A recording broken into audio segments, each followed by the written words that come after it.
de las fórmulas, estoy viendo el título, Leyenda Negra, Indigenismo e Hispanismo. Uno de los sistemas tradicionales de engendrar tempestades y tormentos es el de oponer indigenismo e hispanismo. Es imposible oponerlo. Es decir, es que lo hispano supone lo indígena.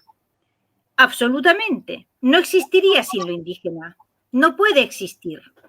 Y entonces, ese relato según el cual existe una especie de Edén indígena primordial en el cual vivía América toda antes de que llegaran los barcos de Colón, eso es una estupidez.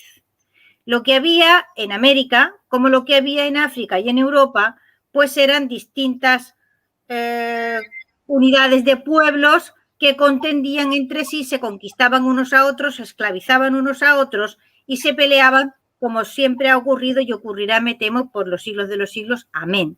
Es decir, cuando se producen las independencias y se elige, porque ese es un fenómeno muy curioso, ocurre en México y ha ocurrido en todas las naciones que fueron naciendo en el inmenso centrifugado, yo le llamo el Big Bang del Imperio Español, ¿no?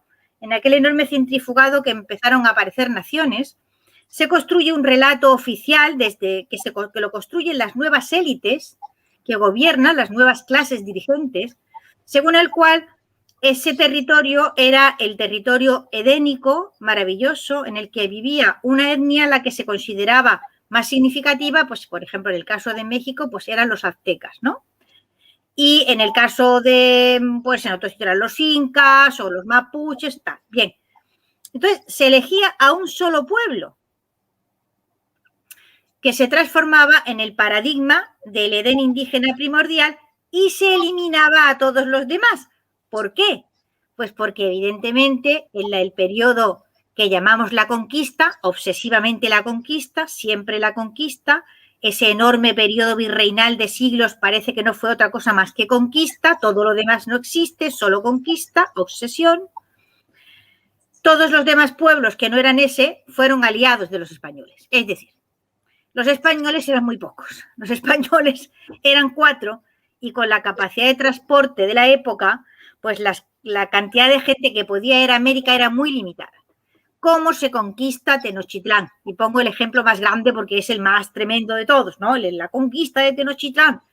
Y entonces sale el presidente López Obrador y esas cosas, ¿no? ¿Cómo se conquista Tenochtitlán? Pues con 500 españoles y 150.000 etnias, o sea, indios guerreros de distintas etnias. Totonacas, tlacaltecas, purépechas, tarascos, etcétera, etcétera, ¿vale?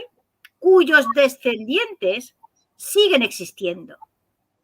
¿Cómo se sintieron esos mestizos, o no tan mestizos, cuando después de la independencia se transformaron en traidores dentro de su propio país? Las heridas internas que esto ha generado son tremendas.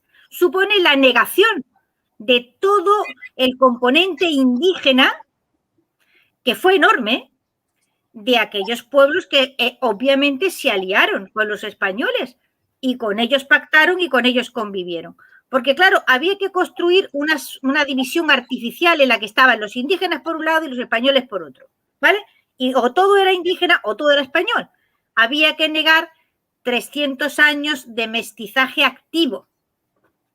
Y, por lo tanto, había que construir un eje de coordenadas en el cual lo hispánico no tenía nada que ver con lo indígena. No, no es cierto. Lo hispánico tenía todo que ver con la indígena, absolutamente.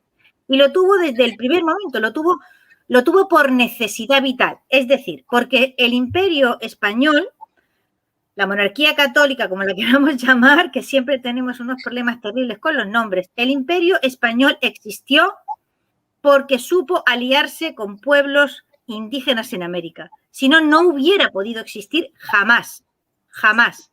Hay una